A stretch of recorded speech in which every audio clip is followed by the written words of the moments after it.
Magandang agham Pilipinas, ako po si Zay Soriano at kayo nakatutok sa DOSTV Bantay Bulkan. Nakataas pa rin sa Alert Level 3 ang Bulkang Mayon kung saan classified pa rin itong intensified unrest, magmatic o nasa mataas na aktibidad.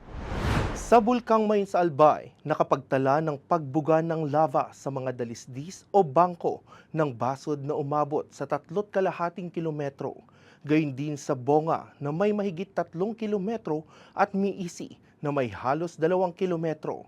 Nakapagtala naman ng minor strombolian activity o may mga panandali ang mga pira-pirasong may hinang pagsabog sa bukana ng bulkan na parang fireworks o kwitis. Ayon sa Philippine Institute of Volcanology and Seismology o DOST-PHIVOLCS, nagdulot ito ng mga rumaragasang lava patungo sa paanan ng bulkan, pyroclastic density current o uson, at mga rock falls.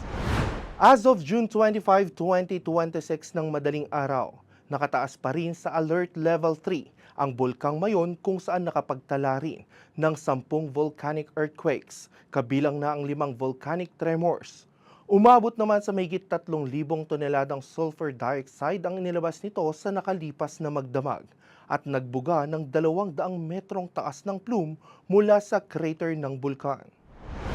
Sa kabilang banda, paalala naman ng DOST-PHIVOLCS na manatiling nakaalerto sa anumang pagbabago sa aktibidad ng bulkan. May posibilidad umanong magkaroon ng pagguho ng bato sa lugar. Maaari ring magkaroon ng pag-agos at pag-itya ng mga tipak ng lava o bato. Katamtamang pagputok at pag-agos ng lahar kung may matinding pag-ulan.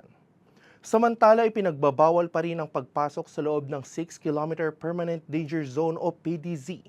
Gayun din ang anumang pagpapalipad ng mga sasakyang panghimpapawid sa ibabaw ng bulkan.